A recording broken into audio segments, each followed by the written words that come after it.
சர்க்கரை நோயாளிகள் எப்போதுமே சுகர் கட்டுக்குள் வச்சுருக்கணும். அந்த ஹீமோகுளோபின் A1Cன்னு இந்த ஆவரேஜ் 3 மாதம் சுகர் சொல்கிறோம். அது வந்து 6.5லேருந்து 7.5 வரைக்கும் பொதுவாக வச்சுக்கணும். அது வந்து அவங்க வயசை பொறுத்தும், மற்ற நோய்களை பொறுத்தும் அந்த டார்கெட் வந்து உங்கள் டாக்டர் ஃபிக்ஸ் பண்ணுவாங்க.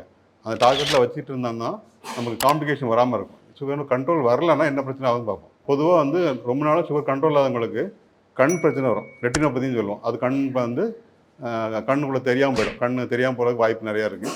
கேட்ராக்ட்ஸ் வர்றது எல்லாத்துக்கும் வயசாக வரும்போது சீக்கிரமே வந்துடும் உங்களுக்கு. இதோட முக்கியமான ப்ராப்ளம் வந்து கிட்னி ப்ராப்ளம் வரும்.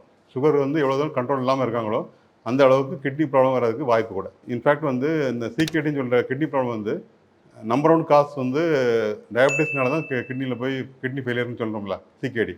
அது வந்து டயபிட்டிஸ் தான் மேஜர் கான்ட்ரிபியூட்டர். இது தவிர நரம்பு பகுதி வந்து வீக் ஆகும். கால் நரம்புகள், கை நரம்புகள்லாம் வந்து உணர்ச்சி கம்மியாகும். அப்போ கால் எரிச்சல், பாதம் எரிச்சல் அந்த மாதிரி பிரச்சனைகள் உங்களுக்கு நிறைய வரும்.